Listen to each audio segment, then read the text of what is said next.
Next factor, factor number 4, concentration of reactant. कि rate of reaction किस तरीके से रिएक्टेंट की कंसंट्रेशन पे डिपेंड करता है। थ्योरेटिकल अगर हम इसको देखें तो सोचने से ऐसा लगता है कि जितना रिएक्टेंट होगा, रिएक्टेंट मॉलिक्यूल होंगे, उतना ही ज्यादा प्रोडक्ट बनेगा। यही बात सोची है गुल्डबर्ग एंड वेज ने, और लॉ बनाया, law of mass action. Law of mass action activity की टर्म में है मेनली, हम उसको कंसंट्रेशन की टर्म में यहाँ पर डिफाइन कर रहे हैं। तो एक्टिविटी जो टर्म है वो कम यूज होती है, कंसंट्रेशन टर्म से वो ज्यादा यूज होती है। तो लॉ ऑफ मास एक्शन क्या कहता है? लॉ ऑफ मास एक्शन ये कहता है कि the rate of reactions is directly proportional to molar concentration of the reactant and raised to power their coefficient or stoichiometric coefficient. Means, let us assume a reaction A plus B, it change into a product. Now I want to write this reaction according to law of mass action. Law of mass action say rate is directly proportional to concentration of reactant. Reactant A, molar concentration, and reactant B, raised to power their coefficient. Here coefficient is 1 1 1 1. To remove the proportionality, here we write K, rate K is constant, and this is equation 1. If for another reaction, for such kind of reaction, its coefficients are A, B, C. The law of mass action, rate is equal to K. I'm directly putting here K. A raised to power A, B raised to power B, and C raised to power C.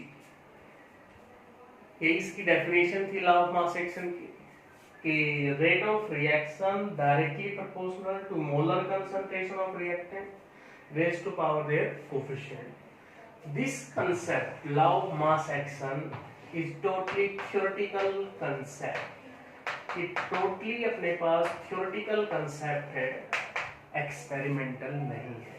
ये कहता है जितनी भी concentration है, जितने भी उसके मोल हैं, कोफिशिएंट है, सभी पे रेट ऑफ रिएक्शन डिपेंड करेगा।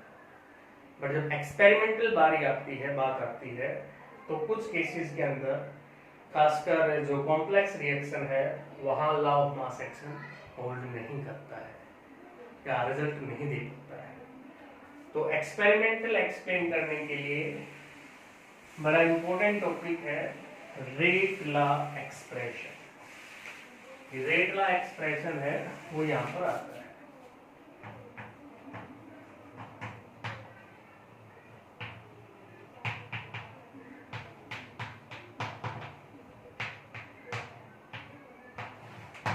Rate law expression important topic exam point of view. Rate law expression क्या कहता है? रेट लॉ कहता है, firstly it is a experimental concept. Experimental concept है, it tells about the rate of reaction in term of concentration.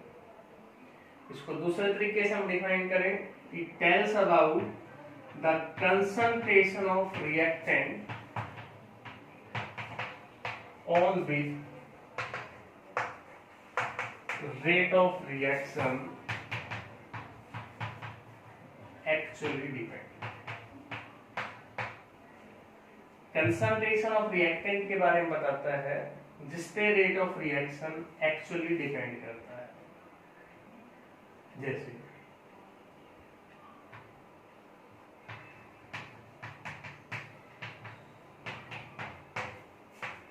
यहाँ आपको difference समझना होगा दोनों के बीच में, लॉ ऑफ मास एक्शन में भी और रेट लॉ एक्सप्रेशन के अंदर भी। रेट लॉ एक्सप्रेशन क्या कह रहा है कि रेट इज इक्वल टू के, rate law expression.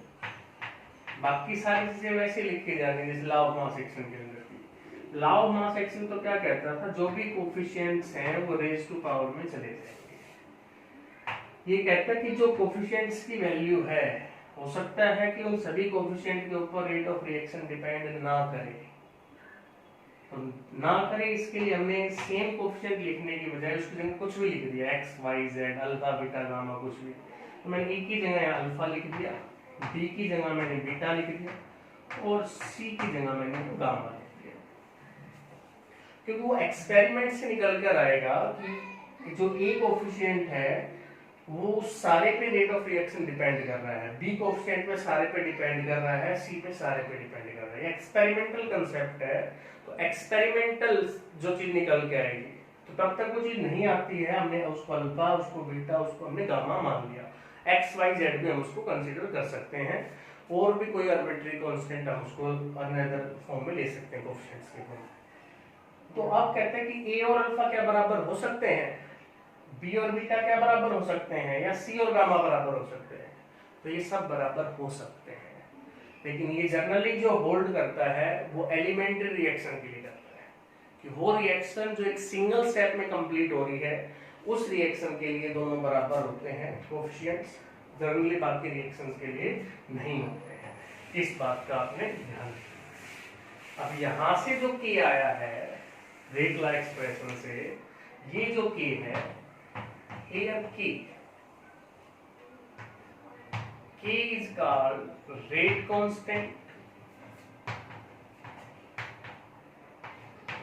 velocity constant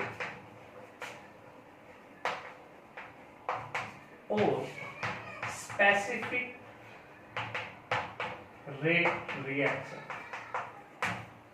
यहां जो अब k आपके पास आ गया उसको हम तीन नाम से जान सकते हैं, रेट कांस्टेंट, वेलोसिटी कांस्टेंट और specific rate reaction. Rate constant, अब इसको डिफाइन करना आता है एग्जाम के अंदर कि डिफाइन रेट, कि किसी भी तरह का एग्जाम है, कि वो सीबीएसई का है या अदर बोर्ड एग्जाम है, डिफाइन रेट कांस्टेंट या वेलोसिटी कांस्टेंट।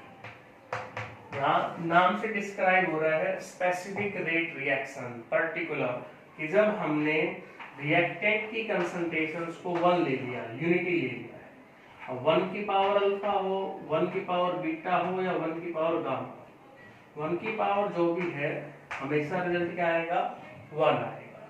तो 1 वहां पर रिजल्ट आ गया आपके पास। उस केस में जो k है rate constant, it is equal to किसके बराबर आ गया, रेट के बराबर आ गया है।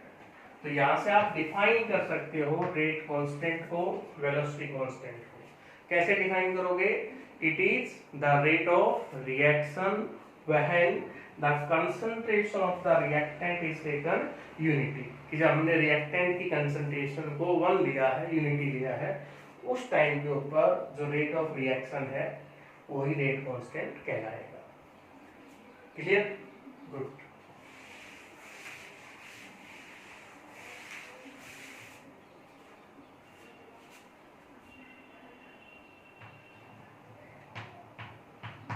उसके बाद है कैरेक्टरिस्टिक्स ऑफ रेट कांस्टेंट, कि जो रेट कांस्टेंट आपने के पढ़ा, अभी डेफिनेशन पढ़ी, उसकी क्या क्या कैरेक्टरिस्टिक्स हो सकती है। तो एक तो इसकी जो वैल्यू है, value depend upon temperature, T के ऊपर डिपेंड करेगी। It's value depend upon, sorry, its value is independent upon concentration of reactant। Reactant की कंसंट्रेशन पर इसकी वैल्यू डिपेंड नहीं करती है, इंडिपेंडेंट रहती है, क्योंकि हमने कंसंट्रेशन को 1 ले लिया था।